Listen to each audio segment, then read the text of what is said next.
Ça, c'est la piste cyclable de la rue de Rivoli, filmée à vélo. Avec le confinement, vous pouvez voir qu'il y a très peu de monde sur la route. Personne à l'horizon. À partir du 11 mai, cet axe central de la circulation à Paris sera interdit aux voitures. Cette mesure, c'est de l'urbanisme tactique. On va voir ce que ça veut dire. Suivez-moi.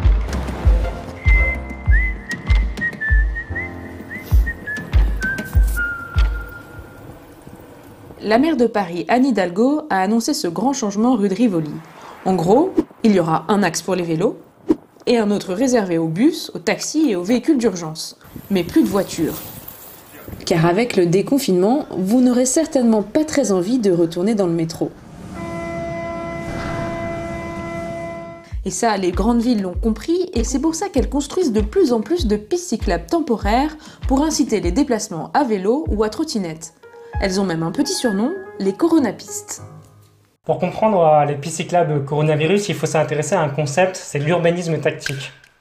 Je m'appelle Adrien Lelièvre, je suis journaliste aux Échos et je suis spécialiste des nouvelles mobilités. Regardez ces pistes cyclables.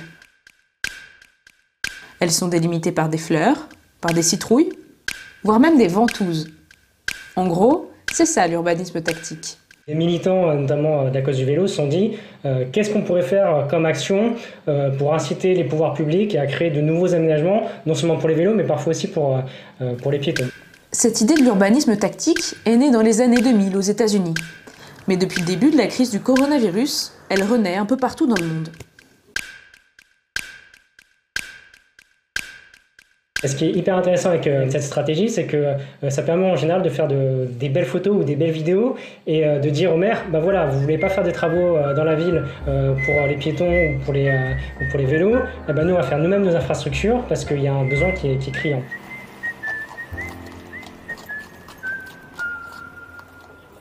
Le vélo, de par son envergure, permet finalement un bon respect de la distanciation sociale. C'est plutôt une bonne solution de transport en période de crise sanitaire. Si on veut que l'économie redémarre et si on veut que les gens retournent au travail, il faut bien qu'on puisse leur offrir des options pour qu'ils puissent aller au travail et le vélo en fait partie. Mais est-ce que ces pistes cyclables provisoires vont durer dans le temps? C'est en tout cas ce que souhaitent les associations de cyclistes. D'ores et déjà, la maire de Paris et la présidente de la région ont accéléré leur programme d'aménagement à long terme.